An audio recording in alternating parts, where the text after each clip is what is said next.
클럽 월드컵 이후로 또 꺼내는 첼시 얘기입니다. 4-2-3-1을 쓰고 있는 마레스카의 첼시인데 원래 맨유전을 캡처하려고 했으나 산체스 퇴장 때문에 11명 구도가 깨져서 명분이 사라졌습니다. 유독 4-2-3-1하고 잘 어울리는 첼시입니다. 똑같은 포메이션을 꺼내가지고 예전에 만든 첼시 가이드와 별 차이가 없는 것처럼 보일 수도 있겠습니다. 크게 부족할 게 없는 게임에서의 첼시입니다. AI 마레스카의 포메이션은 4-3-3으로 표기된 모습입니다. 첼시의 스쿼드를 파악할 차례입니다. 신입생 가르나초는 왼쪽 윙으로 써볼 생각이고 이전 가이드와 다르게 파머는 오른쪽 윙이 아닌 공미로 기용할 예정입니다.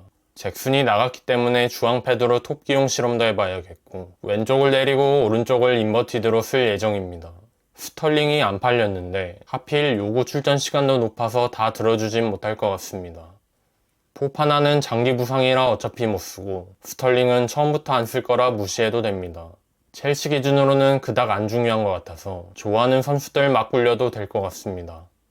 엔소가 4백의 센터백으로 내려온 모습이 보이는데 메인으로 가져갈 빌드업은 3백 앞에 카이세도를 남겨놓는 3-1 빌드업입니다. 브렌트포드전 기준으로는 왼쪽 인버티드, 오른쪽 3백 운영이었는데 게임에서는 정반대로 해석할 예정입니다.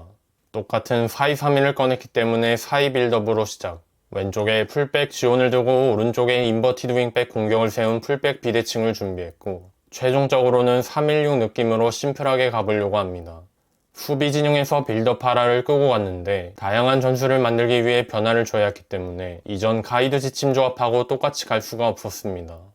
수비 땐 4-2-3-1과 4-4-2가 섞인 듯한 모습이었는데 게임에서도 4-2-3-1을 꺼내면 똑같이 따라할 수 있습니다. 먹히면 먹히는 겁니다. 실점에 스트레스 받을 필요는 없는데 그렇다고 또 너무 자주 먹히면 그거대로 곤란하긴 합니다.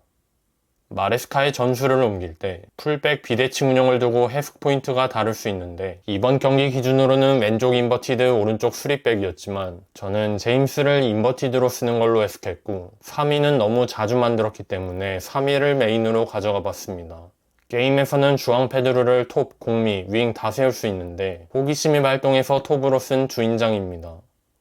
국밥과도 같은 4-2-3-1 DM입니다. 메인으로 가져갈 빌드업 구조, 2선 조합에 들어가는 선수 명단에 따라 약간의 변화를 줄 수 있겠고 잭슨도 없고 델랍은 능력치가 낮아서 주앙 페드로 톱 기용을 생각했습니다.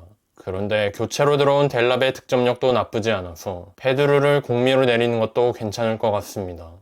전체적으로 316에 325를 살짝 섞은 듯한 느낌의 전술인데 실축 모티브로 접근하면 대놓고 316만 쓰는 쪽이 나을 것 같습니다. 어플매가 내려오면서 순간적으로 3미드를 섞기도 했는데 여러 구조와의 병행은 취향껏 정해야 합니다.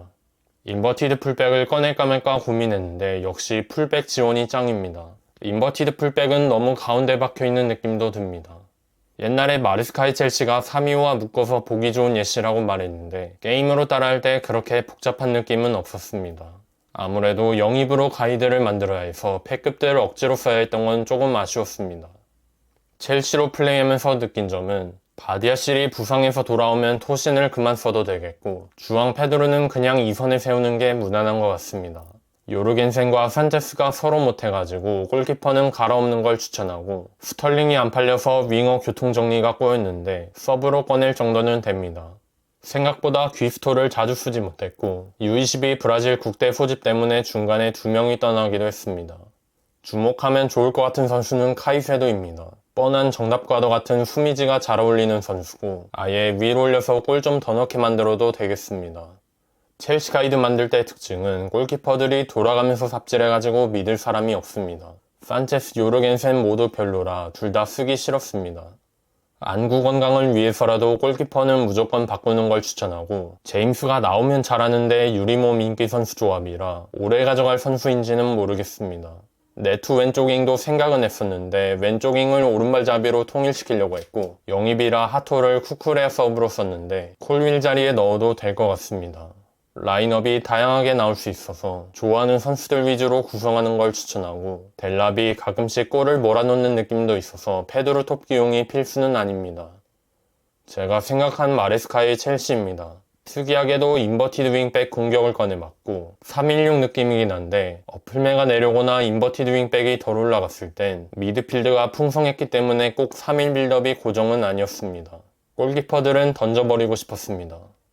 주앙 페드로가 없을 때 델랍을 써봤는데 그냥 델랍 톱기용이 나은 것 같기도 합니다. 이 선조합을 바꿔본다면 가르나초, 주앙 페드로, 네투가 제 취향이었습니다. 4-2-3-1로 시작해서 풀백 비대칭으로 3-2-5를 만들었고 제임스가 더 올라가면서 3-1-6하고 섞을 수도 있었습니다. 게임으로 따라하긴 쉬운 것 같으면서도 늘 골키퍼가 발목을 잡는 첼시입니다. 뎁스가 부족한 느낌은 없었는데 알게 모르게 아쉬운 부분도 있었고 골키퍼들은 어차피 막지도 못할 건데 장갑은 왜 끼고 있나 모르겠습니다.